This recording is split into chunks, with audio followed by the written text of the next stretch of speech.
There comes a moment that does not announce itself with noise or spectacle. It arrives quietly, often disguised as confusion, exhaustion, or a strange sense that your life no longer fits you. What once felt familiar begins to feel heavy. Old desires lose their taste. Old fears no longer protect you. They only repeat themselves. This is not a breakdown. This is a threshold. Right before your old self dissolves, the world appears uncertain. Certainty was the language of who you used to be. Now, questions replace answers. You may feel pulled inward, as if something unseen is asking for your attention.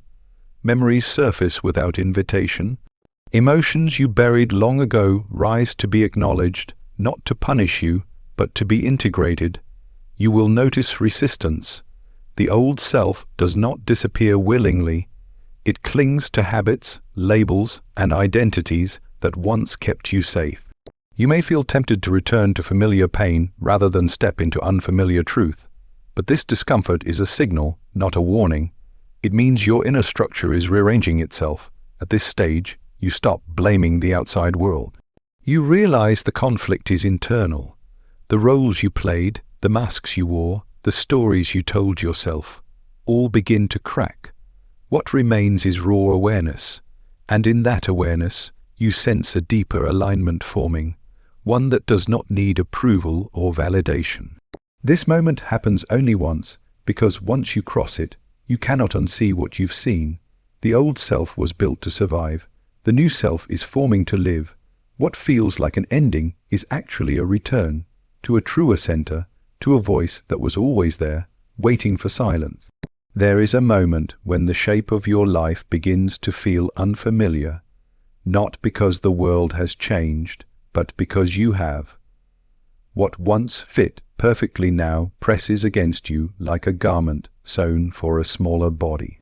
You still recognize the patterns of your days, the conversations, the ambitions, the routines, yet something inside no longer responds to them. You move through familiar spaces with a quiet sense of dislocation, as if you are visiting a place you once lived rather than inhabiting it. This is not dissatisfaction in the ordinary sense. It is deeper, subtler, more unsettling. It is the realization that the inner axis around which your life once revolved has shifted. At first, this feeling appears as restlessness. You may try to distract yourself, assuming boredom or fatigue is the cause. You seek stimulation, productivity, noise, explanations, but none of it settles the unease. The more you attempt to force yourself back into old rhythms, the more artificial they feel. Achievements that once energized you now feel hollow. Goals you chased with certainty suddenly appear borrowed, inherited, or imposed. You may ask yourself why motivation has vanished, unaware that motivation has not disappeared. It has simply detached itself from structures that no longer align with your inner direction. This is often accompanied by a strange loneliness. Not the loneliness of being alone, but the loneliness of being unseen, even when surrounded by people who know you well. You realize they know a version of you that is no longer complete. Conversations begin to feel repetitive, predictable, shallow in ways they never did before. You find yourself holding back, not because you are hiding something consciously, but because the language for what is emerging inside you does not yet exist. Silence becomes more appealing than explanation. As this process deepens, contradictions surface. Parts of you pull in opposite directions. One part demands continuity, safety, recognition. Another part longs for dissolution, for something unnamed, for a life that has not yet taken form.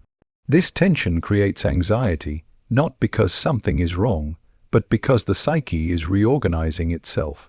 The old internal order is loosening. What once defined you is losing authority. This can feel like failure, even though nothing external has collapsed. Memories begin to rise unexpectedly, not just pleasant ones, but moments of shame, regret, fear, longing. Experiences you thought were resolved return with new intensity. They are not resurfacing to trap you in the past, but because the structure that once kept them suppressed is weakening. Your inner world is asking for honesty rather than control. You start noticing patterns you once avoided seeing, how certain choices were driven by fear, how certain identities were shaped to please, how certain strengths were developed to compensate for hidden vulnerabilities. The quietness of this phase is deceptive. On the outside, life may appear unchanged. On the inside, something fundamental is being renegotiated. You may feel tired in a way rest cannot fix. This exhaustion comes from holding together an identity that no longer reflects your inner reality. The effort of pretending, performing, maintaining coherence where none exists drains you. You begin to sense that continuing as you are requires more energy than letting go. There is often guilt attached to this realization. You may feel ungrateful, disloyal, or irresponsible for wanting something different when nothing appears objectively wrong. But this guilt is rooted in the old framework, one that equates stability with virtue and change with danger. As that framework dissolves, so does the belief that your worth is tied to consistency. You begin to understand that outgrowing a life is not a betrayal of the past, but a consequence of having lived it fully. During this time, intuition grows louder. Small signals carry disproportionate weight. A sentence overheard, a book passage, a fleeting image can stir something deep within you. These moments feel charged, as if they are pointing beyond themselves. You may not know where they lead, but you recognize them as meaningful. Rational explanations feel insufficient. Analysis gives way to listening. The most unsettling aspect of this phase is the loss of certainty. You no longer know who you are in the way you once did. Labels that once provided orientation begin to feel restrictive. You hesitate when asked simple questions about yourself. Yet within this uncertainty lies a strange relief. The pressure to be consistent dissolves. You are no longer confined to maintaining a narrative that no longer fits. You exist in a space of becoming, undefined but alive. This moment is quiet because it must be. If it arrived with drama, the mind would rush to control it. Instead, it unfolds slowly internally, asking for patience rather than action. Attempts to force clarity only deepen confusion. What is required is presence. To stay with the discomfort without resolving it prematurely. To allow the old form of life to loosen its grip without knowing what will replace it. Eventually, you recognize that the discomfort is not asking to be eliminated, but understood. It is a signal that your inner truth has moved ahead of your outer structure. The life you are living is not wrong, it is simply no longer sufficient, and this realization, once it takes hold, cannot be reversed. Even if you try to return to who you were, something essential has shifted. You have glimpsed the limits of your former self, and that awareness changes the way you inhabit everything. There is an inner struggle that begins long before it becomes visible in behavior or circumstance. It starts as a subtle friction between who you have learned to be and who you are being asked to become. The identity that once protected you now stands guard at the threshold, suspicious of change, loyal to survival. It reminds you of what you have achieved, what you might lose, how dangerous it is to abandon the familiar. This voice is not malicious. It was formed in response to real conditions, real fears, real wounds. It learned how to adapt, how to endure, how to secure a place in the world. For a long time it did its job well, but another voice begins to emerge, quieter yet more persistent. It does not speak in commands or strategies. It speaks in unease, in longing, in a sense of inner dishonesty when you repeat old patterns. It questions the motivations behind your choices. It asks why success feels empty, why approval no longer satisfies, why comfort feels constricting. This voice does not offer immediate solutions. It offers disruption, and that disruption creates conflict. The conflict intensifies because both sides feel necessary. The old identity argues for continuity. It fears chaos, rejection, insignificance. It clings to labels, roles, and routines because they provide structure. Without them, it imagines dissolution. The emerging truth, on the other hand, does not negotiate with fear. It simply exists, pressing against the walls of the old structure, demanding space. You feel caught between these forces, unable to fully inhabit either. This inner tension often manifests as paralysis. You know something must change, yet you cannot bring yourself to act. Every possible direction feels wrong. Staying feels like self-betrayal. Leaving feels like self-destruction. The mind oscillates, exhausting itself with arguments, justifications, and counter-arguments. You may label this state as confusion or weakness, not realizing it is the psyche attempting to reorganize itself without destroying what still serves you. At this stage, the protective identity becomes louder. It may intensify old behaviors, revive old ambitions, reassert old beliefs. It promises relief if you just try harder, if you recommit, if you silence the doubt. But these efforts feel hollow. The more force you apply, the more resistance you encounter within yourself. What once felt natural now feels staged. You sense that you are performing an identity rather than inhabiting it. Simultaneously, the emerging truth begins to strip away illusions. You notice where your choices were driven by fear rather than desire, where your morality was shaped by approval rather than conviction, where your confidence masked avoidance. This is not a gentle process. It destabilizes the image you had of yourself. You may experience shame, grief, or anger as the gap between who you thought you were and who you actually lived as becomes visible. This inner conflict is often mistaken for moral failure or lack of discipline. In reality, it is a confrontation between adaptation and authenticity. The self that learned how to survive in a particular environment now faces conditions it was never designed for. What once ensured belonging now limits growth. What once provided safety now enforces stagnation. The psyche recognizes this even when the conscious mind resists it. As the conflict deepens, you may feel drawn to solitude, not because you reject others, but because the presence of expectations becomes overwhelming.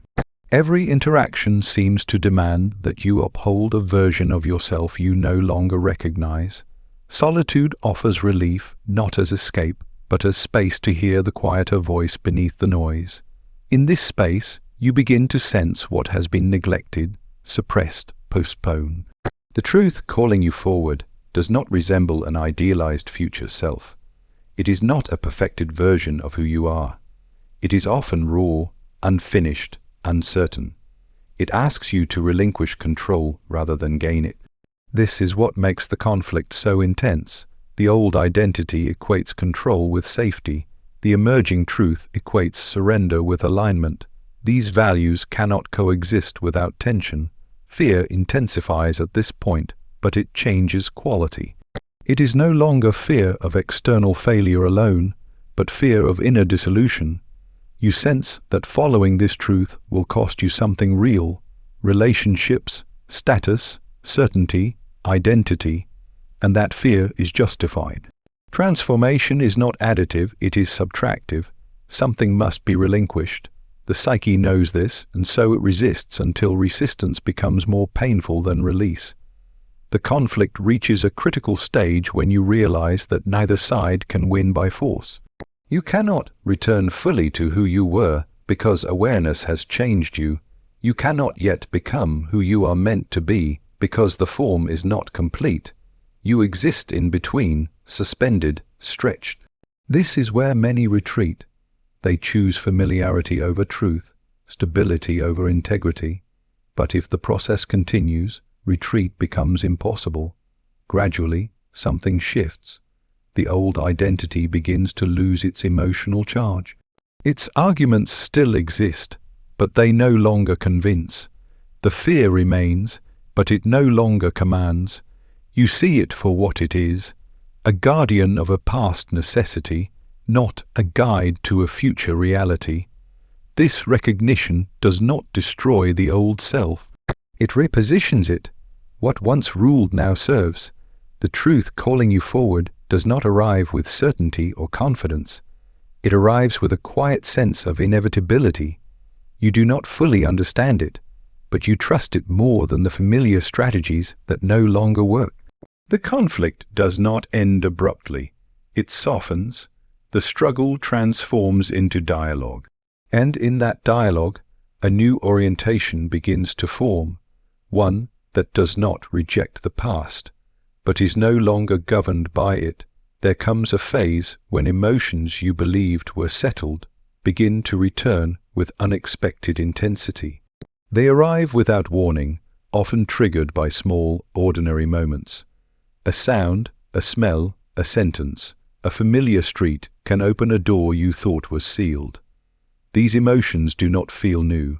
They feel ancient, intimate, personal. Along with them come memories you have not visited in years, sometimes decades, not as distant images, but as living experiences charged with feeling. This resurgence can feel destabilizing, as if the past is intruding on the present, demanding attention at the most inconvenient time. The instinctive reaction is to push these experiences away. You may tell yourself that you have already dealt with them, that revisiting them serves no purpose, that dwelling on the past will only weaken you. But suppression no longer works the way it once did. The mind has lost interest in maintaining the barriers that kept these inner contents at bay. What was once hidden now insists on being seen, not to overwhelm you, but because the conditions that required concealment no longer exist in the same way. As these buried emotions surface, they often appear distorted. Anger may feel disproportionate, sadness unusually heavy, longing unexpectedly sharp. This intensity can be confusing. You may wonder why something so old still carries so much force. The answer lies not in the event itself, but in what was never fully processed. Experiences that were survived but not integrated remain active within the psyche. They wait for a moment of sufficient inner stability to be revisited. Memories return not as narratives, but as sensations. Tightness in the chest, a sudden heaviness in the body, a sense of shrinking or bracing. These physical responses reveal how deeply these experiences were stored. At the time they occurred, you may not have had the capacity to fully feel them. You did what was necessary to continue functioning. You adapted.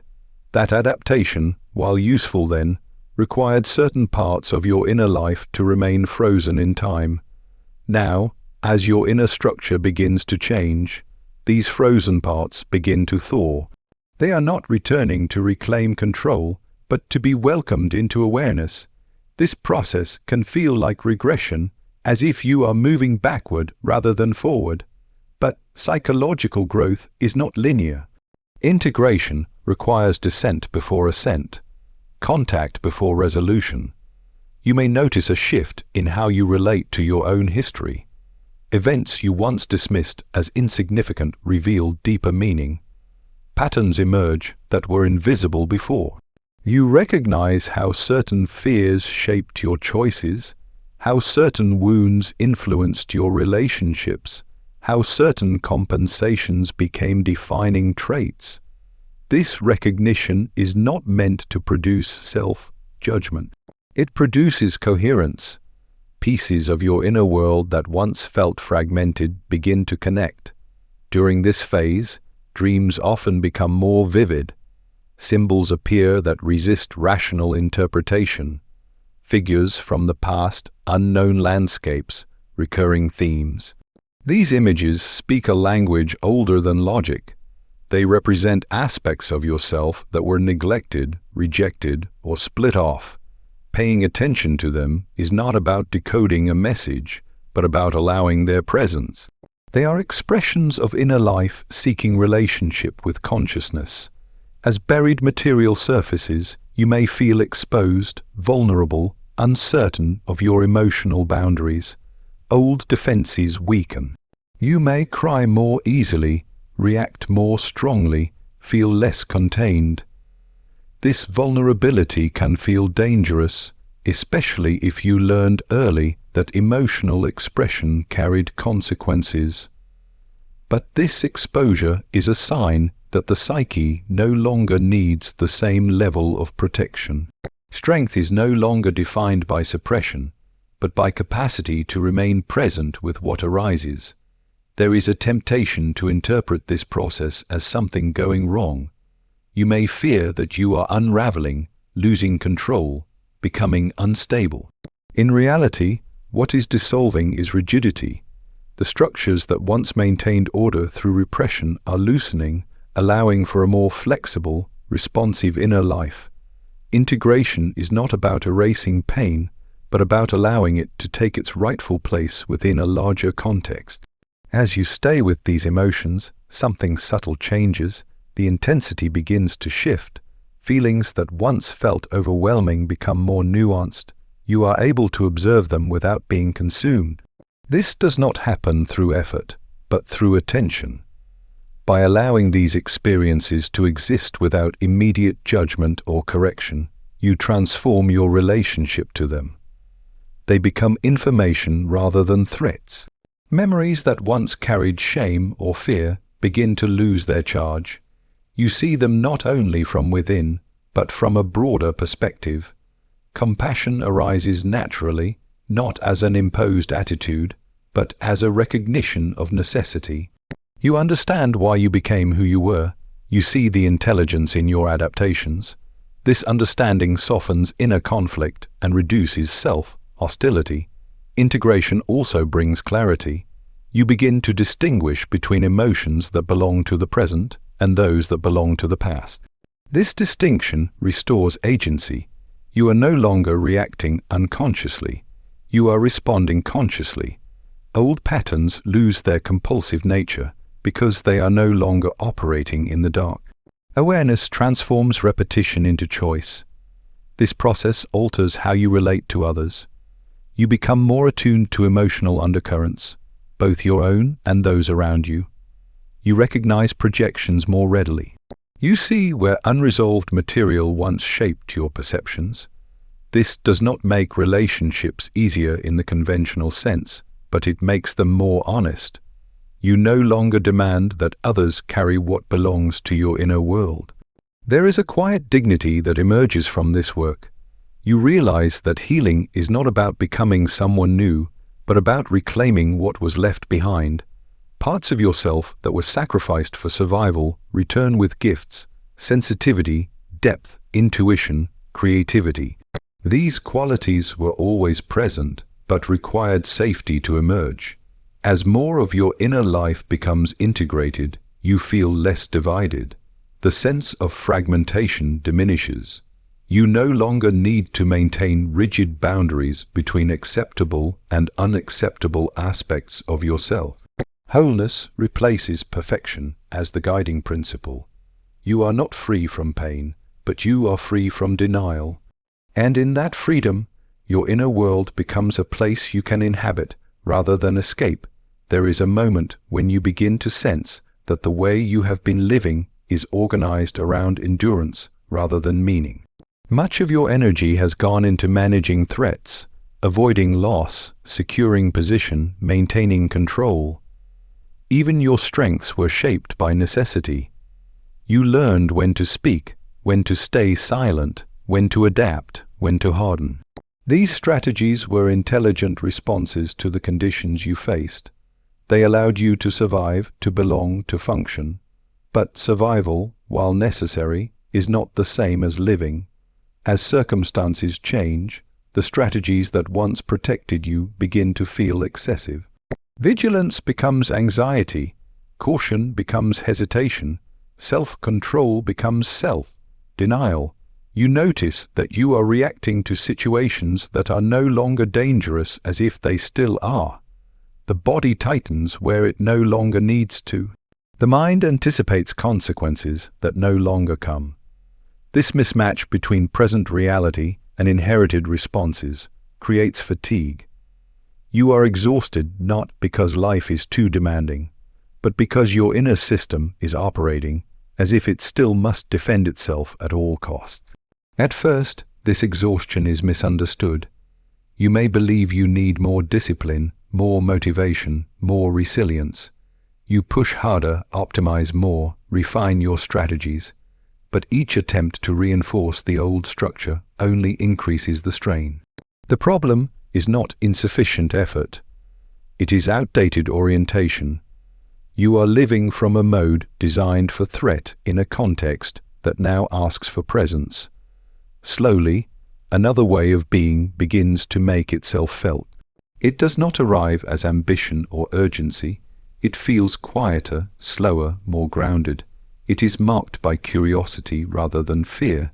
You notice moments when you are fully engaged without forcing yourself, when attention flows naturally, when action arises without internal conflict. These moments are brief at first, almost accidental, but they carry a different quality. They feel real.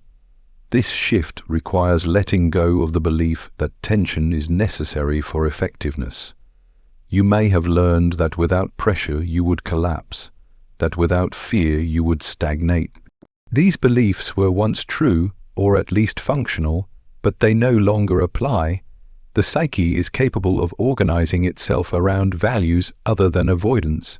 Meaning begins to replace defense as the primary motivator. This transition can feel disorienting. Survival-based living provides clear metrics: safety, approval, achievement, control. Authentic existence does not offer the same immediate feedback. It requires trust in internal signals rather than external validation. You may feel less driven, but more aligned, less busy, but more present. This can trigger anxiety, especially if your sense of worth was tied to productivity or endurance. You may worry that you are becoming passive, irresponsible, unfocused. In reality, you are learning a different rhythm. As this new orientation develops, you begin to notice how often your previous choices were shaped by what you were avoiding rather than what you valued. Relationships maintained out of fear of abandonment. Careers pursued out of fear of inadequacy. Opinions held out of fear of rejection. Recognizing this is uncomfortable. It challenges the narrative you built about yourself. But it also opens space. When avoidance loosens its grip, desire becomes visible. Desire in this sense is not impulse or craving. It is a deeper sense of direction. It is the pull toward what feels intrinsically meaningful, even if it is uncertain or difficult. Acting from this place requires courage of a different kind. Not the courage to endure pain, but the courage to risk authenticity, to allow yourself to be seen without armor, to choose paths that may not guarantee security but offer coherence. This shift alters how you experience time. Survival mode compresses time into urgency. Everything feels immediate, pressing, critical. Authentic living expands time. You are able to stay with experiences without rushing to conclusions. You tolerate ambiguity without panic. Waiting becomes possible. Listening becomes possible. You no longer need every moment to justify itself through output. Your relationship with failure also changes. When survival is the priority, failure threatens identity. It confirms feared inadequacy. In a more authentic mode, failure becomes information. It informs rather than defines. You are able to adjust without collapsing. This flexibility is not weakness. It is resilience grounded in self-trust rather than self-control. As this transition unfolds, you may grieve the years spent in survival, not with bitterness, but with recognition. You see how much effort it took to hold yourself together. You acknowledge the cost of constant adaptation. This grief is not meant to trap you in regret. It marks a shift in self-relation. Compassion replaces judgment. Understanding replaces criticism. Living authentically does not mean abandoning responsibility or structure. It means allowing structure to serve life rather than constrain it. You still plan, commit, and strive, but these actions are no longer driven by fear of collapse. They are guided by intention. The difference is subtle but profound. The body responds differently, the mind quiets, the sense of inner conflict diminishes. You begin to notice that peace is not the absence of challenge, but the absence of internal opposition. Even difficult tasks feel different when they align with your values. Effort becomes cleaner, less draining.